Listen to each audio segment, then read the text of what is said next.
Ahojte.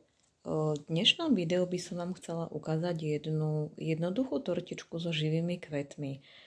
Keď pôjdete teraz v máji vonku okolo šipových krov, tak si možno všimnete, že je tam veľa šipových rúží. A tie sú veľmi pekné k takýmto bielým alebo bledým plnkám, možno aj čokoládovým. Ale mne sa zdá vhodnejšie použiť ich s týmito bledými.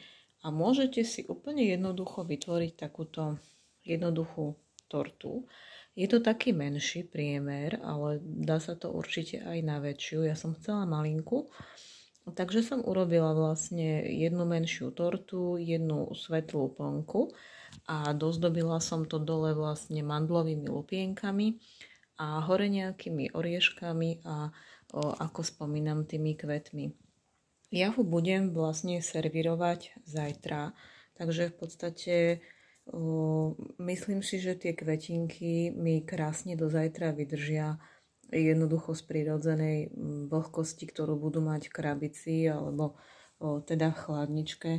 Takže je to veľmi pekné vlastne a pokiaľ robíte teda tortu v období, keď sú nejaké takéto malé rúžičky, čo je v podstate od toho mája až po celé leto, tak si myslím, že by ste si mohli urobiť veľmi takéto jednoduchú, v podstate aj ekologickú tortu, lebo nepoužívate k tomu veľa pomôcok alebo v podstate skoro žiadne. Takže to bolo to, čo som vám dneska chcela povedať, nejaký námed na nejakú jednoduchú tortu.